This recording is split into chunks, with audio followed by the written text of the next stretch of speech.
Hi friends, mutton பாயாவை ரொம்ப சிம்பிளாக செம்ம டேஸ்ட்டாக எப்படி செய்யலான்னு பார்க்கலாமா? மட்டன் பாயாவை எப்பவும் போல் நம்ம நல்லா க்ளீன் பண்ணிட்டு ஜிஞ்சர் கார்லிக் பேஸ்ட், மஞ்சத்தூள், உப்பு போட்டு நல்லா பாயில் பண்ணி எடுத்துக்கலாம்.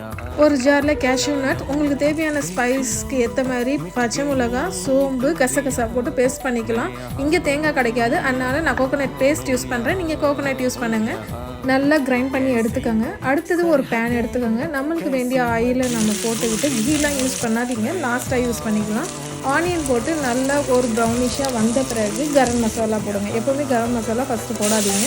அப்புறமா ஜிஞ்சர் கார்லிக் பேஸ்ட் போட்டு அந்த பச்சை வாசம் போன பிறகு தக்காளி யூஸ் பண்ணலாம். அந்த தக்காளி நல்லா சாஃப்ட் ஆகட்டும். அது ஆன உடனே புதினா, கொத்தமல்லி நல்லா வதக்கிக்கோங்க. அடுத்தது நம்ம பாயில் பண்ணி வச்சுருக்கிற பாயாவை எடுத்து நம்ம மிக்ஸ் பண்ண போகிறோம். நல்லா மிக்ஸ் பண்ணிவிட்டு தண்ணி வந்து அந்த பாயாவை மூழ்கிற அளவுக்கு உங்களுக்கு தண்ணி போட்டுக்கோங்க. அதுக்கு மேலே போட்டிங்கன்னா அந்த ஷேர்வாவில் வந்து ஒரு டேஸ்ட் இருக்காது. பெப்பரும் கரம் மசாலாவும் போட்டு நல்லா பாயில் ஆக விடுங்க. இந்த ஸ்டேஜ்லேயே நீங்கள் அரைச்சி வச்சுருக்க அந்த பேஸ்ட்டையும் மிக்ஸ் பண்ணிடுங்க. ஏன்னா நம்ம காரத்துக்கான பச்சை மிளகாய் இதில் தான் போட்டுக்கோம், இதில் வேறு எதுவுமே நம்ம ஆட் பண்ணல. சால்ட்டெல்லாம் இப்போவே சரி பார்த்துக்கோங்க. ஒரு 5 to 10 மினிட்ஸ் இது நல்லா கொதிக்கட்டும். இது பாயாவில் ஒயிட் கிரேவின்னு சொல்லுவாங்க. நம்ம மிளகாத்தூள்லாம் இதை யூஸ் பண்ண மாட்டோம், பச்சை மிளகாயும் காரத்துக்கு போடுவோம். இந்த டேஸ்ட்டு வந்து ஒரு டிஃப்ரெண்ட்டாக ரொம்ப நல்லாயிருக்கும். ட்ரை பண்ணி பாருங்கள். இது இடியாப்பம், இட்லி, தோசை, பூரி, சப்பாத்தி எல்லாத்துக்கும் சூப்பராக இருக்கும்.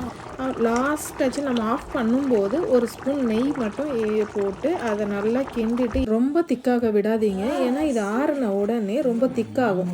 நாங்கள் பூரி செஞ்சு செம்மையாக என்ஜாய் பண்ணி சாப்பிட்டோம். நீங்களும் இப்படி செஞ்சு பார்த்துட்டு எப்படி இருந்ததுன்னு சொல்லிட்டு கமெண்ட்ஸில் சொல்லுங்கள். பிடிச்சிருந்தா லைக் பண்ணுங்கள், ஷேர் பண்ணுங்கள், கமெண்ட் பண்ணுங்கள்.